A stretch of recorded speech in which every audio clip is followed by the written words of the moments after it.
हा आकडा किती वाढेल असं सांगता येणार नाही। आणि उद्या असंच गरिबाची माणसं मारायला लागली आणि जर पोलीस काहीच करणार नसेल तर मग सिस्टमला जागा दाखवण्याची वेळ आलेली आहे। पोलीस प्रशासन कमी पडत असेल तर कुठं ना कुठं तरी काही गोष्टी आपल्या हातामध्ये घ्यावं लागेल आणि जर आम्हाला त्या हातामध्ये घ्यायच्या नसतील तर पोलिसांनी शहाण्यासारखं वागावं।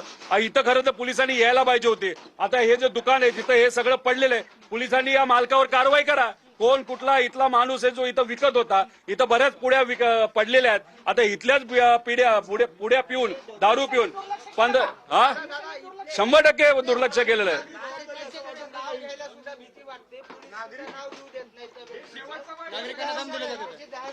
अरे कसली दहशत, कोण आले ते त्यांचं काय करायचं करू, आम्ही पोलिसांना सांगणार आहे तुम्ही लगेचच्या लगेच हा जो मालक आहे त्याच्यावर तिथं तुम्ही कारवाई करा।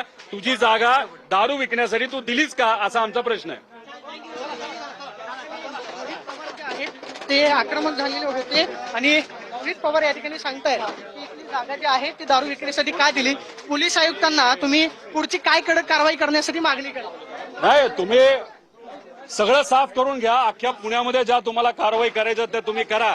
जे कोणी जबाबदार आहेत कुठल्याही पक्षाचे असले किती मोठा असला तुम्ही त्याच्यावर कारवाई करा। आता हे जो मालक आहे या मालकाचं नाव घ्यायला लोक घाबरत आहेत का, कारण का दमदाटी करतो गुंड प्रवृत्तीचा आहे। तर आता या मालकावर कारवाई करा अशी मागणी जे पुणे शहरामध्ये दारू विक्री करतात अड्ड्यांवरती त्यांना काय इशारा द्याल। आज तुम्ही इथं दुकान फोडलंय त्यांचं, उद्या जर अशा पद्धतीचे प्रकार आढळून आले तर त्यांना काय इशारा? आमचं एवढंच मत आहे की काही झालं तरी जिथं ज्या ठिकाणावरनं लोकांना अडचण होते, जिथं सामान्य लोकांना अडचण वाढून त्यांचा मृत्यू सुद्धा होऊ शकतो, अशा लोकांवर ठिकाणावर लगेच कारवाई पोलिसांकडनं झाली पाहिजे। 5-10 दिवसामध्ये पोलिसांकडनं कारवाई होणार नसेल तर मग लोकांना कुठेतरी कायदा हातामध्ये घ्यावा लागेल।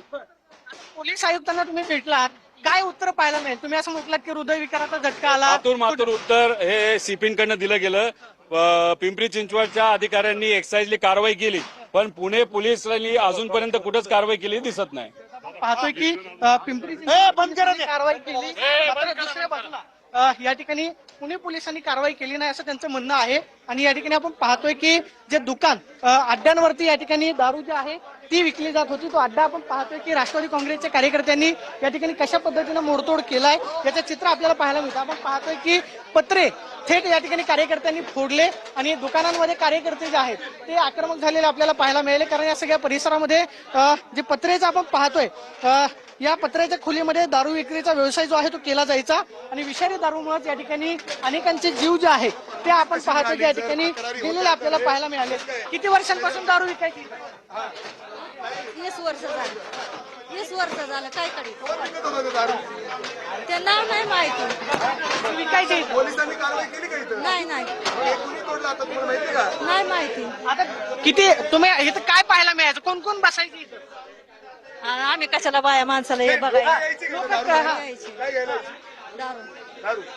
मग आता त्रास होत तुम्ही असेल इथं ना तक्रार केली नाही का महिलांनी बायकांनी? नाही केली तक्रार, नाही केली तक्रार तुम्हाला? भीती वाटते का कोणाची? त्यांची।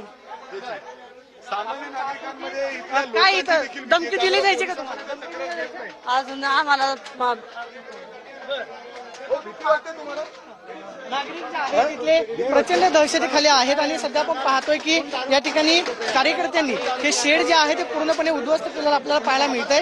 कारण काउंटर लावून या ठिकाणी दारू विक्री जी आहे ती केली जायची। आपण पाहतोय की ज्या फुग्यांमधून दारू विक्री केली जायची ते फुगे आपल्याला या ठिकाणी पडलेले पाहायला मिळतात। रोहित पवारांनी जे फुगे दाखवले अगदी 20 ते 25 रुपयांना हा फुगा मिळायचा आणि याच्यामध्ये उन्हामुळे विष तयार झाला आणि मिथेनॉल जे आहे त्या दारूमध्ये मिक्स करण्यात आलेलं होतं। त्यामुळे आपण पाहतो की हे काउंटर दुसरं सगळ्यात महत्वाचं म्हणजे या दारूच्या अड्ड्यावरती आपण पाहतोय की या ठिकाणी अशा पद्धतीने देवाची पूजा सुद्धा केली जायची। अगदी विरोधाभासी असं चित्र आपल्याला पाहायला मिळतंय। दिवसे म्हणजे आपण देवाधिकाची दररोज जसं दुकान चालवतो अगदी त्याच पद्धतीनं हे दारूचा अड्डा जो आहे तो या ठिकाणी चालवला जायचा आणि या ठिकाणी राष्ट्रवादी काँग्रेस शरदचंद्र पवार पक्षाच्या कार्यकर्त्यांनी मोडतोड जी आहे ती केलेली आहे। आपण पाहतोय की जे फुगे आपल्याला पाहायला मिळतात अगदी 20 रुपयांना फुगा मिळतो। जे सर्वसामान्य लोक कष्ट करत असतात, ज्यांना महागडी दारू जी आहे ती विकत घेणं परवडत नाही, मात्र हीच अगदी 20 रुपयांची दारू या सगळ्यांच्या जीवावरती उठली आणि जवळपास 15 जणांचा याच्यामध्ये दुर्दैवी असा मृत्यू झालेला आहे। या घटनेनंतर प्रत्येकाच्या मनामध्ये चीड संताप निर्माण झाले. कारण आपण पाहतोय की वस्त्यांमध्ये जी लोक दिवस रात्र काम करतात त्या अड्ड्यांमध्ये असा अड्डा जो आहे तो या ठिकाणी दिवसभर चालवला जायचा. या अड्ड्यामध्ये येणारे सर्वसामान्य नागरिक दारू जे आहे ते विकत घ्यायचे. मात्र सध्या राष्ट्रवादी काँग्रेस शरदचंद्र पवार पक्षाच्या कार्यकर्त्यांनी या ठिकाणी आपण पाहतोय की मोडतोड केली आणि त्यांची भावना एवढी संतप्त झालेली होती. आपण पाहतोय की पत्रे जे आहेत ते या ठिकाणी फोडलेले आपल्याला पाहायला मिळत आहेत आणि या सगळ्या अड्ड्यांवरती कारवाई व्हावी.